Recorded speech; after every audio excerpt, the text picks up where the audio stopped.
1 Corinthiens, chapitre 12, verset 1er. Il sera question des dons de l'esprit. Et j'aimerais ce matin qu'on puisse se méditer, que ce que le Seigneur a mis sur mon cœur, sur la manifestation des dons de l'esprit. Et l'apôtre Paul qui écrit dit « Pour ce qui concerne les dons spirituels, je ne veux pas, frères, que vous soyez dans l'ignorance. Vous savez que lorsque vous étiez païens, vous vous laissiez entraîner vers les idoles muettes, selon que vous étiez conduits.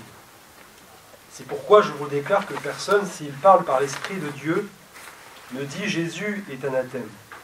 Et que personne ne peut dire Jésus est le Seigneur si ce n'est par le Saint-Esprit. Il y a diversité de dons, mais le même Esprit.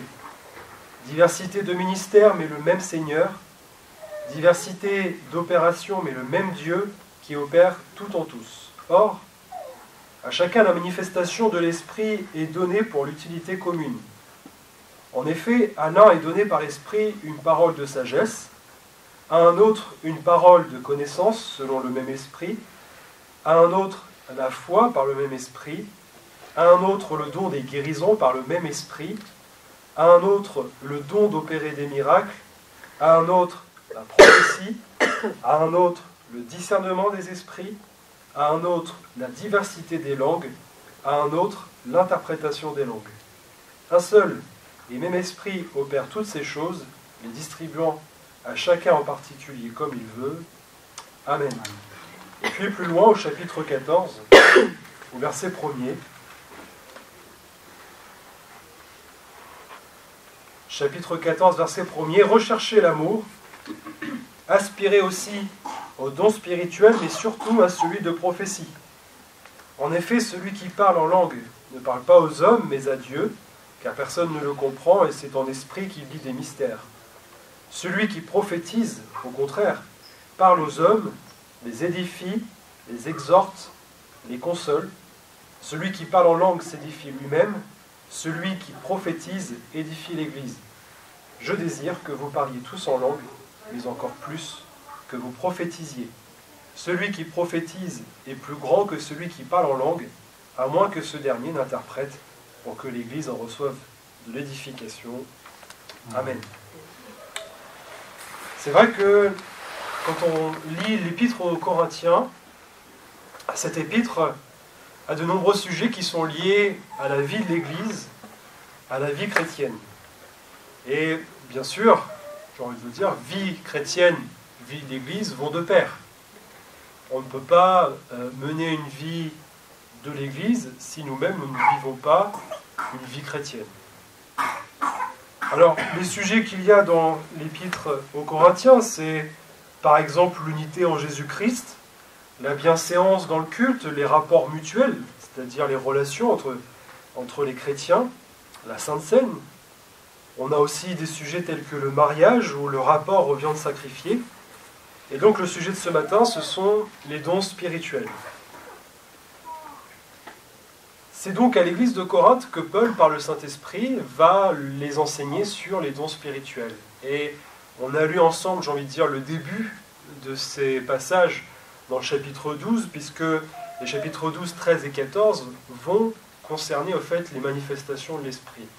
Le chapitre 13, c'est celui de l'amour, la définition de la charité, et les deux chapitres 12 et 14 viennent encadrer, donc les dons spirituels viennent encadrer, j'ai envie de dire, cette définition de la charité. Il y a, la parole de Dieu nous le montre, il y a donc un lien entre les dons de l'Esprit et l'amour de Dieu. Avant les dons, qu'y a-t-il? Parce que j'aimerais ce matin rappeler simplement des choses qui sont peut-être basiques et essentielles, mais qui sont bibliques. Il est évident qu'on ne peut pas manifester les dons de l'Esprit si nous-mêmes, nous ne sommes pas chrétiens, si nous n'avons pas été rachetés par le Seigneur, sauvés par grâce, si nous ne sommes pas convertis. C'est une chose qu'il faut rappeler parce que peut-être certains pourraient penser que l'Esprit de Dieu pourrait se manifester chez une âme. Alors on n'est plus dans l'Ancien Testament, frères et sœurs. C'est vrai que dans l'Ancien Testament, vous aviez le Saint-Esprit qui pouvait saisir un homme ou même une femme, qui pouvait, eh bien simplement, le Seigneur pouvait se servir de cette manifestation pour parler à son peuple. Mais nous ne sommes plus sous la loi, nous ne sommes plus dans l'Ancien Testament. Et dans le Nouveau Testament, le Seigneur nous a dit, montré clairement que ceux qui pouvaient manifester les dons de l'Esprit, manifester le Saint-Esprit, c'était ceux et celles qui ont reçu un cœur nouveau et un esprit nouveau, et cela ne peut se faire uniquement que par l'œuvre de la croix, que par l'œuvre du Seigneur Jésus. Évidemment, ces dons de l'Esprit sont, et on remarque avec la majuscule du mot « esprit » qui est employé dans la parole de Dieu, c'est donc, ça rappelle une personne, ça parle d'une personne, parce que oui, le Saint-Esprit est une personne. C'est vrai qu'on a du mal peut-être à cerner ces choses.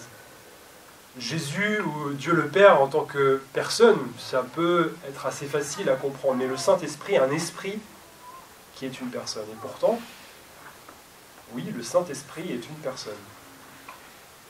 Une personne qui vit en nous, une personne qui nous accompagne, qui est avec nous, et une personne qui nous parle. Parce que le Seigneur, par sa parole, nous parle, et le Saint-Esprit aussi nous parle. Et donc, il nous faut être évidemment convertis, pour manifester les dons de l'Esprit, il nous faut aussi être baptisés dans le Saint-Esprit. Ça, c'est peut-être un fait qui est un peu plus contesté aujourd'hui. Pourquoi ? Parce que vous avez des mouvements, des religions, des personnes qui disent qu'à partir du moment où nous sommes convertis, l'Esprit de Dieu vient en nous, et donc on n'a pas besoin, en gros, d'être baptisé dans le Saint-Esprit. Or, en disant cela, on remet en question, on remet en cause la parole de Jésus. Et même, je dirais, plutôt la parole de Jean le Baptiste, qui dit dans Luc au chapitre 3 et verset 15, « Moi je vous baptise d'eau, mais il vient celui qui est plus puissant que moi, et je ne suis pas digne de délier la courroie de ses souliers. Lui, en parlant de Jésus, il vous baptisera du Saint-Esprit et de feu. » Il est donc bien question d'un baptême. Et à la même image que le baptême de l'eau, il faut une immersion. Il faut connaître cette plénitude du Saint-Esprit. Il faut faire la part des choses entre le moment où le Seigneur nous donne un esprit nouveau. C'est vrai, l'Esprit de Dieu vient, mais c'est comme un vase en fait qu'on a rempli avec un petit peu d'eau. Et le baptême dans le Saint-Esprit, c'est ce vase qui va déborder de l'Esprit. Et frères et sœurs, cette manifestation du baptême dans le Saint-Esprit, la parole de Dieu nous demande, c'est évidemment le parler en langue. C'est à partir du moment où nous commençons à parler en langue que nous pouvons dire et affirmer, et avec foi dire, que nous sommes baptisés dans le Saint-Esprit. Je remets les choses dans leur contexte, parce qu'il faut que vraiment on respecte ces étapes. On ne peut pas, encore une fois, manifester les dons de l'Esprit si nous ne sommes pas convertis, si nous ne sommes pas baptisés dans le Saint-Esprit. Je prends un exemple tout simple, une image toute bête, mais est-ce que je peux parler de quelqu'un que je ne connais pas ? Est-ce que je peux parler de quelqu'un au nom de quelqu'un que je ne connais pas ? Je ne peux pas. Ou alors, ce que je vais dire, si je vous dis je vous parle de telle personne, vous allez commencer à confronter peut-être mes paroles et à dire mais non, ce que tu dis ça ne va pas, parce que je connais la personne. C'est la même chose avec le Saint-Esprit, frères et sœurs. On ne peut pas parler au nom du Saint-Esprit, si je puis dire. On ne peut pas parler avec ou par le Saint-Esprit si nous ne connaissons pas la personne du Saint-Esprit. Et donc il nous faut, avant, connaître ce baptême, cette immersion, cette plénitude dans le Saint-Esprit, avant de pouvoir connaître ces manifestations du Saint-Esprit. Alors, les manifestations, est-ce un don ou un fruit ? C'est vrai que la parole de Dieu emploie deux mots différents pour parler de ces manifestations, et pour cela que j'ai eu aussi à cœur de faire cette distinction. On parle couramment des fruits de l'esprit. Ces derniers sont évidemment sont cités dans Galates au chapitre 5 et au verset 22. Vous avez cette liste des fruits de l'esprit. Et ces fruits nous rappellent tout simplement la divine personne de Jésus. Tous ces fruits qui sont énumérés, c'est le caractère de Jésus. Et puis, le second mot, c'est évidemment celui des dons de l'esprit. Et j'aimerais simplement dire qu'un don, c'est un cadeau. On ne mérite pas un cadeau. On ne mérite pas de recevoir un présent. C'est la personne qui nous fait un cadeau, normalement, c'est pour nous faire plaisir. C'est pour donner du bonheur à la personne. Et l'image de ce cadeau, c'est la même image qu'on peut utiliser pour les dons de l'esprit. Le Dieu 3 fois saint nous fait un cadeau. Il nous donne de son esprit, il nous donne des choses que lui seul connaît pour nous les révéler. Et donc, les dons spirituels, on a du mal à percevoir cela, mais c'est vraiment l'œuvre de la Trinité. C'est vraiment le Dieu 3 fois saint. Pourquoi ? Parce que, déjà, c'est Jésus, on l'a dit, c'est Jésus le Fils qui a envoyé le Saint-Esprit. Et le Saint-Esprit nous donne de Jésus, de ce qui est de Jésus pour nous le communiquer, mais le Saint-Esprit aussi, comme il est l'Esprit de Dieu, il sonde les pensées de Dieu et il nous communique aussi, il nous donne les révélations de Dieu le Père. Et c'est ce que Dieu le Père veut également. C'est que nous puissions tout à chacun vraiment connaître cette vie de l'Esprit, c'est-à-dire cette communion non seulement avec notre Sauveur, mais aussi avec l'Esprit Saint, l'Esprit de vérité, le Saint Consolateur. Et donc c'est comme cette personne que l'on va avoir, et dans les moments qui sont difficiles, si on a besoin d'être consolé, c'est le Saint-Esprit qui nous console, bien sûr par la personne de Jésus. Si on a besoin d'être encouragé, exhorté, c'est le Saint-Esprit là aussi, avec la parole de Dieu qui nous rappelle les choses que l'on a lues, qui nous rappelle ce que l'on a entendu. Frères et sœurs, ce n'est pas de notre propre fait. Ces choses-là, c'est vraiment la manifestation de l'Esprit. Donc quand je pense à cela, je me dis, mais au fait, il y a des fois où, est-ce que je peux craindre telle situation ou tel événement ? Parce que la parole de Dieu nous le dit aussi. Ne vous posez pas de questions si à un moment donné vous allez devoir dire des choses.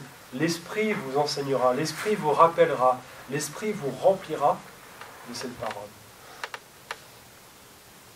Cela est le cas lorsque on doit témoigner, lorsqu'on doit parler du Seigneur autour de nous.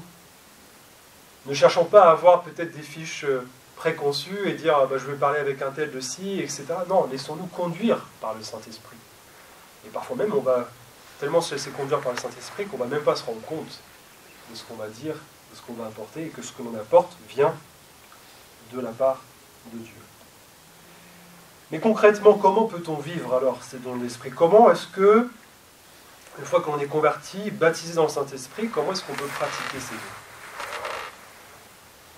On a lu ensemble, dans les tout premiers versets du chapitre 12, l'apôtre Paul qui dit « Vous savez que lorsque vous étiez païens, vous vous laissiez entraîner par les idoles muettes, selon que vous étiez conduits. » Alors c'est vrai que les Corinthiens étaient des Grecs de l'époque, des Grecs comme les autres, et que, bien avant de connaître le Seigneur Jésus, l'église de Corinthe, les Corinthiens, étaient des personnes qui, certainement, croyaient en plusieurs divinités, et certainement, ils avaient aussi des petites statues, des statuettes, des idoles, qu'ils vénéraient, qu'ils adoraient, et avec lesquelles eh bien, ils mettaient en lien toute leur vie, en fait. Elles se laissaient conduire par ces idoles. Et on sait très bien que les idoles sont muettes. On sait très bien que ce qui est fabriqué par l'homme n'a pas de vie. Encore une fois, la parole de Dieu nous l'enseigne, et même l'apôtre Paul, il le dit quand il se balade, mais quand il se promène, dans Athènes, il voit à la vue de toutes ces statues, etc. Donc, il faut vraiment essayer, pour comprendre ce que l'apôtre Paul veut dire ici aux Corinthiens, se remettre un peu à l'esprit la culture grecque, c'est-à-dire de connaître ce que les Corinthiens ont connu. Pourquoi? Parce que pour nous, c'est la même chose, frères et sœurs. Alors bien sûr, on n'a pas tous été conduits avant de connaître le Seigneur par des idoles muettes. Quoique, le mot idole, évidemment, ça peut signifier plein de choses. Ça peut signifier une passion, ça peut signifier une religion, ça peut signifier quelque chose là, qui, tout simplement, prenait la place, et beaucoup de place dans notre cœur, qui faisait notre vie. Et je crois qu'on peut comprendre, quand on est un converti, qu'on se laisse conduire par ces choses. On peut facilement se laisser... voilà, on va dire, ah bah oui, tiens, telle chose, comment dirais-je, j'ai la volonté de faire ci, j'ai la volonté de faire ça, je suis animé de cette chose, parce que voilà, c'est notre idole. Alors, en parallèle, c'est la même chose une fois qu'on est converti. La différence, évidemment, c'est plus l'esprit humain, la chair, qui nous conduit. Mais comme on est rempli de l'Esprit de Dieu, c'est l'Esprit du Seigneur qui nous pousse, qui nous aide, qui nous conduit dans nos volontés, dans nos actes. Donc j'ai envie de dire, normalement, les dons spirituels, c'est quelque chose de naturel. Parce qu'on a changé de nature. Le Seigneur nous a changé de nature. Donc c'est quelque chose qui, normalement, est naturel. Si je suis baptisé dans le Saint-Esprit, je connais le Saint-Esprit, je sais quelle est sa voix. J'ai cette sensibilité à la voix de l'Esprit. Je me laisse conduire par le Saint-Esprit. Et donc, pour les dons spirituels, c'est la même chose. S'il y a dans mon cœur le désir, s'il y a dans mon cœur une pensée, quelque chose qui vraiment est insistante, etc., c'est que c'est le Saint-Esprit qui me parle. Et la parole de Dieu nous dit aussi, il faut avoir de la foi après, pour manifester ses dons. C'est comme si le Seigneur nous donnait ce cadeau et dit, bon, maintenant je te donne ce cadeau. Mais est-ce que tu crois que c'est un cadeau? Est-ce que tu crois que je te l'ai donné? Est-ce que vraiment tu as foi en ton Sauveur? Est-ce que tu as foi en Dieu et tu te dis, oui, ce que j'ai reçu, c'est le Saint-Esprit, c'est le Seigneur? Vous savez, il faut faire la part des choses avec, justement, avec les fruits de l'Esprit quand on parle des dons. Pour ça, j'ai voulu vraiment rappeler qu'il y avait les dons spirituels et les fruits de l'Esprit. Un fruit de l'Esprit, c'est le résultat d'une œuvre qui est faite en nous, et on prend l'image de la parole de Dieu, les sarments, les cèpes. Le sarment, il donne du fruit, il donne du raisin, mais ce n'est pas le sarment qui décide de donner du raisin, c'est parce qu'il est rattaché au cep. Donc c'est la vie qui coule dans le cep, puis dans le sarment, qui fait que le fruit est porté. Donc pour nous, c'est l'image évidemment, le cep divin c'est Jésus, nous sommes des sarments et nous portons du fruit parce que la vie de Jésus coule en nous. Ça, c'est des choses qui se font à partir du moment où nous nous convertissons. Et du coup, c'est quelque chose qui ne nous demande pas d'effort. On n'a pas besoin de forcer les choses. C'est, encore une fois, ça se fait naturellement. On va acquérir de la patience, on va acquérir de l'amour, on va acquérir de la joie, de la dignité, de la tempérance, de la modération, etc. Toutes ces choses qui sont du caractère de Jésus, nous le développons parce que nous avons cette communion avec le Seigneur, parce que nous sommes attachés au Seigneur. Les dons spirituels, c'est différent parce qu'il nous faut prendre conscience de ce don. Il y a l'intelligence qui se met en route. Quand on est rempli du Saint-Esprit, quand on est baptisé dans le Saint-Esprit, on parle en langue. On parle en langue, ça devient quasi systématique. Et Paul nous montre que pratiquer les dons spirituels, c'est pas seulement parler en langue et dire voilà, je parle en langue, c'est mettre en route son intelligence. Et là, c'est là où on est confronté à la limite avec nous-mêmes, j'ai envie de dire. Finalement, la seule contrainte sur la manifestation des dons de l'esprit, c'est nous-mêmes. Est-ce que ce que j'ai sur le cœur, ce que j'ai à l'esprit, vient vraiment du Seigneur? Est-ce que ce que je reçois est vraiment quelque chose qui vient du Seigneur? L'apôtre Paul nous dit, si celui qui dit Jésus Et le Seigneur, il est rempli de l'Esprit, c'est par l'Esprit de Dieu qu'il le dit. Alors, disons-le. Quand je parle des fruits de l'Esprit, c'est que parfois on va se dire, mais pourquoi une personne qui va apporter un don de l'Esprit, ça ne veut pas forcément dire qu'elle est parfaite. Loin de là. C'est pas parce qu'une personne prophétise que spirituellement, elle est forcément au top, au sommet. Parfois, on peut même être surpris. Même spirituellement, personnellement, être spirituellement au plus bas, c'est-à-dire qu'on a, voilà, on n'est pas bien, et là, on va apporter un don. Ça, c'est la grâce de Dieu, frères et sœurs. Ça, c'est le Seigneur qui va employer quelqu'un, il va prendre quelqu'un, il va dire, bah voilà, je te donne ce cadeau, tu vas apporter cette chose. Et pourtant, mais qu'est-ce que j'ai, Seigneur, je ne mérite pas, je ne suis pas digne d'apporter ces choses, mais c'est un cadeau. À l'inverse, il ne faut pas non plus que nous, on pense que quelqu'un qui apporte un don spirituel est forcément quelqu'un de ultra spirituel. Comme je vous l'ai dit, il faut faire la part des choses entre les fruits de l'esprit et les dons de l'esprit. Bien sûr, et pour pratiquer les dons de l'esprit, c'est ce que on va le voir ensemble, mais quand l'apôtre Paul parle de l'amour, rechercher l'amour et aspirer au don. Quand on recherche l'amour, c'est-à-dire qu'on va rechercher l'amour de Dieu, on va rechercher cet amour qui ne soupçonne point le mal, cet amour qui supporte tout, qui est patient, qui vraiment est un amour dévoué. Pourquoi ? Parce qu'il faut que lorsqu'on apporte un don spirituel, et en l'occurrence là ça va être la question de la prophétie, il faut qu'on ait vraiment de l'amour pour ceux qui nous entourent.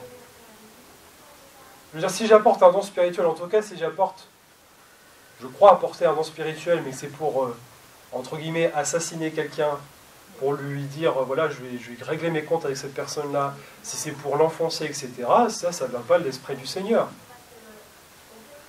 Malheureusement, moi j'ai déjà entendu ça aussi, dans des assemblées, des personnes voilà, qui vont, même dans leurs prières, parce qu'on parle des dons spirituels, mais les prières c'est la même chose. Si c'est pour prier, pour dire, ah Seigneur, tu vois telle personne, fais-lui grâce, tu vois ce qu'elle fait, etc., tu vois ma blessée, enfin, frères et sœurs, le Seigneur le sait, il a avancé ça pour nous, on n'a pas besoin de dire ces choses dans l'assemblée, non. C'est pour ça qu'il y a aussi la bienséance, l'ordre. Le Seigneur, quand il parle aussi des dons spirituels, après il va parler de l'ordre qu'il y a dans les dons spirituels. Et que ceux qui exercent ces dons sont soumis les uns aux autres. On ne cherche pas à se glorifier au fait quand on apporte un don spirituel. On ne va pas chercher à se mettre en avant parce que à partir de là, c'est qu'il y a l'orgueil et voilà. Et qu'on peut blesser la personne. Il ne faut pas oublier quand même que les dons spirituels servent à l'édification. Donc, si j'apporte une parole dans l'assemblée qui ne vient pas édifier mais vient détruire, je détruis l'Église du Seigneur. Je détruis, c'est comme si je venais à couper une main du corps de Christ. C'est la même chose, c'est la même image. Donc, quand on a cette pensée dans le cœur, je crois que pour ceux qui ont pu une fois exercer ce don, on se souvient, mais on se dit, mais Seigneur, on n'ose même pas le dire, parce qu'on se dit, mais Seigneur, enfin, si je dis quelque chose, ça ne vient pas de toi, je peux blesser la personne. Mais le Seigneur nous demande d'avoir de la foi. Le Seigneur nous demande de ne pas saisir les choses, non pas avec notre compréhension, mais avec notre cœur, avec notre foi, en disant, oui, si. Après, Seigneur, c'est toi qui connais toutes choses, c'est toi qui sais. C'est vrai que la Bible aussi, on emploie un seul mot pour les dons spirituels, c'est le mot don. Mais quand on regarde au fait avec les différents termes, les traductions mettent un seul mot, mais au fait vous avez cinq mots différents pour parler des dons, que ce soit en grec, etc. Donc, au fait, chaque terme, ces 5 termes vont montrer 5 natures différentes. Et j'ai envie de dire, non pas des dons spirituels, mais de la manifestation de l'esprit. Et pour qu'on comprenne ces choses, voilà, il faut que ce matin, je puisse vous les dire. Alors, il y a le mot esprit qui évoque notamment et surtout l'inspiration.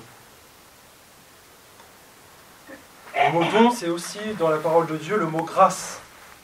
qui est donc le résultat d'une motivation intérieure, d'une aspiration. J'aspire aux dons spirituels et d'une puissance reçue. C'est-à-dire que puisque j'aspire à ces choses, le Seigneur voit mon aspiration et le Seigneur nous donne, dans sa grâce, nous donne ce cadeau. Le mot don spirituel vient aussi parler du ministère, c'est-à-dire les catégories de ces différents dons qui sont utiles au service, qui sont utiles à l'œuvre de Christ. Ça parle aussi d'opération au pluriel, c'est-à-dire le fait d'opérer, opérer des miracles, etc. Et puis évidemment, ça parle de la manifestation, c'est-à-dire de la présence du Saint-Esprit, parce qu'au travers de ces choses, le Saint-Esprit dévoile et fait connaître des choses que nous ne connaissons pas. Donc vous avez donc 5 termes, 5 natures différentes, qui sont associées finalement aux dons dans la parole de Dieu. Et il existe donc plusieurs manières de vivre les dons spirituels. Il existe plusieurs manières de vivre la manifestation de ces dons. Nous sommes tous et toutes différents, frères et sœurs. Nous sommes un corps, c'est vrai, mais nous sommes à l'image du corps des membres différents. Et moi j'aime bien aussi cette image que mon pasteur Gilles reprend aussi, mais cette image de boîte à outils. Une boîte à outils, c'est plusieurs outils qui sont dedans. Tous ces outils sont utiles. Certains vont être utilisés beaucoup plus facilement ou beaucoup plus régulièrement. Un tournevis, par exemple. C'est important d'avoir un tournevis chez soi. Je le dis pour mon frère, de toute façon. C'est important que tu aies un tournevis chez toi. Les frères, vous êtes d'accord? Il faut avoir un tournevis chez soi. Une clé de 12, des choses comme ça. Est-ce qu'on va se servir d'une scie à métaux régulièrement? De marteau? Tous ces instruments, tous ces outils, frères et sœurs, on ne va pas les utiliser tous les jours. Certains, encore une fois, plus ou moins. Là, le Seigneur, c'est la même chose avec les dons de l'Esprit. Il y a des dons qu'il va permettre, qu'il va utiliser pour que les choses se fassent. Et des fois, il y a des dons particuliers, peut-être. Je pense par exemple au don de guérison. Le don de guérison, je ne pense pas que vous vous mettiez dans la rue et que vous soyez comme ça, les mains, et à chercher à imposer les mains à tout le monde, et à dire je veux te guérir, je veux te guérir. Vous voyez, il y a un contexte, je veux dire, voilà, bien sûr, le Seigneur peut nous amener à exercer ce don dans un contexte particulier.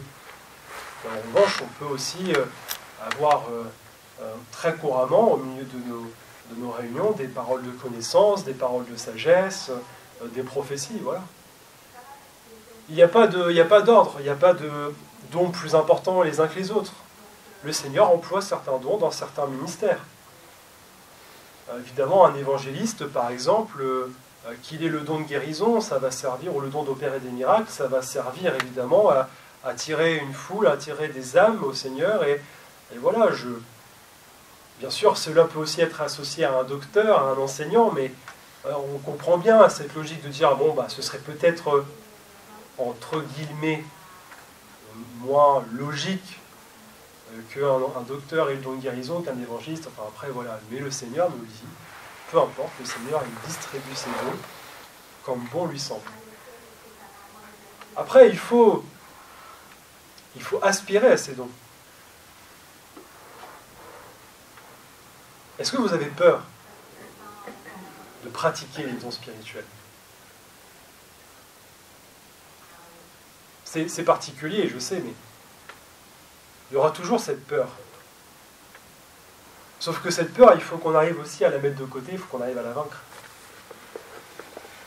C'est comme un blocage, c'est comme une contrainte. Le Seigneur est prêt à se servir de nous et nous, finalement, on dit, on a peur. Alors, je veux dire quelque chose de très, très profond. Il faut prendre son courage à deux mains. Et par la foi, il faut pratiquer ce don. Par la foi, il faut aspirer à ces choses et les pratiquer. ça ne va pas faire de nous des ultra spirituels, ça ne va pas faire de nous des personnes, des illuminés. Non, loin de là. Ça va faire de nous des instruments. Ça va faire de nous des témoins, ça va faire de nous des disciples du Seigneur. Et on n'a pas à se glorifier d'un don. L'apôtre Paul le dit aussi, encore une fois, dans ses épîtres. De quoi tu vas te glorifier? Qu'as-tu pour te glorifier? Parce que ce que tu as reçu, tu l'as reçu. Donc tu n'as pas à te vanter de ces choses. Donc frères et sœurs, si on est vraiment dans un esprit, et là je le dis, je parle de l'état d'esprit.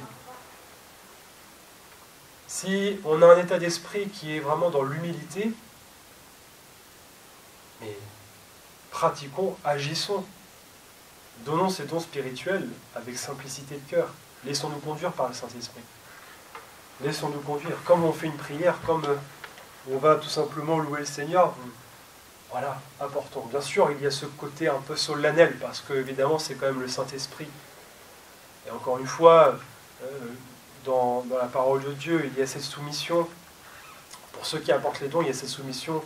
Hein, les prophètes aussi sont soumis les uns aux autres. S'il y a deux paroles déjà, deux dons avant qui ont été donnés, le troisième va donner, mais les deux autres se taisent. Enfin, il y a vraiment cet esprit de soumission, d'accepter avec amour que les choses se fassent selon ce que le Seigneur a désiré. Et le but, et je terminerai là-dessus, mais le but pour ces dons spirituels, c'est avant tout pour l'utilité commune. C'est vrai que ça peut être perturbant, mais... Enfin, quand je dis perturbant, quand on lit l'apôtre qui nous dit, voilà, je veux que vous parliez en langue, mais plus que cela, je veux que vous pratiquiez le don de prophétie. On pourrait dire, nous, on va avoir notre vision humaine. On va venir dans une assemblée où ça va parler en langue. Vous avez un temps où, voilà, pendant un quart d'heure, 20 minutes, une demi-heure, ça parle en langue, etc., etc. Eh bien, le Seigneur nous montre qu'il y a quelque chose de meilleur à cela. Ce sont les dons. C'est-à-dire que c'est bien de parler en langue. Mais ce qui est meilleur, c'est quand on est assemblé, c'est de parler en prophétie. Ça veut dire que béni soit Dieu pour les temps de visitation du Saint-Esprit. Mais ne faisons pas de ces manifestations le but de nos rassemblements, en tout cas de rechercher ou d'aspirer forcément qu'à ces choses. Il faut que le Seigneur parle. Il faut que le Seigneur puisse être vraiment par le Saint-Esprit libre au milieu de nous. Et ce que je veux dire par là, c'est que ces temps de manifestation du Saint-Esprit, par le parler en langue, ça édifie chacun d'entre nous. Si on a un temps de visitation, rares sont ceux qui arrivent à entendre chacun, à dire Amen. De toute façon, on ne pourrait pas, parce que vous parlez dans des langues qu'on ne comprend pas. En revanche, quand vous apportez des dons spirituels, quand on prie ensemble dans une parole en français, tout simplement, on peut dire Amen à la prière. On peut être attentif. On peut laisser le Saint-Esprit nous sonder. Et donc, voilà pourquoi l'apôtre Paul exhorte les chrétiens de Corinthe en disant, bien sûr, je vous exhorte à parler en langue, mais au-delà du parler en langue, quand vous vous assemblez, aspirez aux prophéties.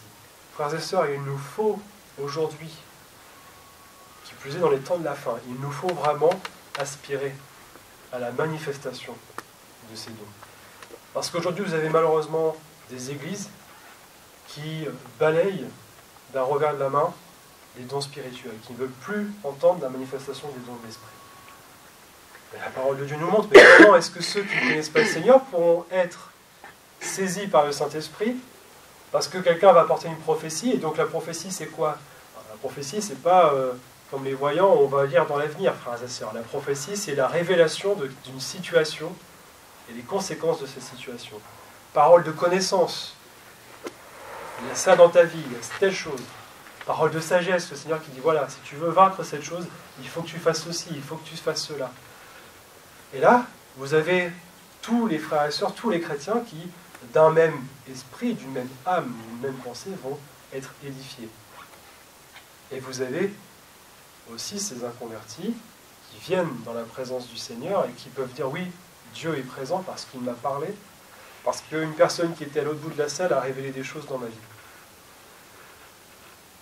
Frères et sœurs, voilà comment le Seigneur veut que les manifestations de l'Esprit se fassent. Et donc, malheureusement, aujourd'hui, vous en avez qui, voilà, je vous l'ai déjà abordé, mais qui viennent faire croire que le Saint-Esprit, c'est le fait de... La manifestation de l'Esprit, c'est forcément des danses, des chants, etc. Le fait de sauter de joie, et pas du tout. Pas du tout. Bien au contraire, quand le Saint-Esprit est là, je crois que notre seul désir, c'est de courber nos cœurs et nos fronts. Alors, c'est là la conclusion pour ce matin, cette exhortation. Frères et sœurs, aspirons au don spirituel. Demandons au Seigneur vraiment de vaincre peut-être cette peur que l'on a de pratiquer les dons spirituels. Demandons au Seigneur de vraiment rester, bien sûr, dans l'humilité quand il nous accorde cette grâce de pouvoir manifester les dons de l'Esprit. Alors, encore une fois, je terminerai avec cela, mais il y a différentes formes de manifestation de l'Esprit, je l'ai dit, et il en existe deux sortes, les fruits et les dons, mais retenons que les dons spirituels sont pour l'Église et pour son accroissement. Il n'y a pas que la prédication. Le Seigneur ne se sert pas seulement de la prédication, mais on peut avoir par le Saint-Esprit diverses manifestations qui vont tout simplement nous amener dans cette marche avec le Seigneur à aller plus loin, à vraiment avoir cette vie de l'Esprit. Alors, je vous exhorte à aspirer au don de l'Esprit et que le Seigneur vous bénisse dans ce domaine.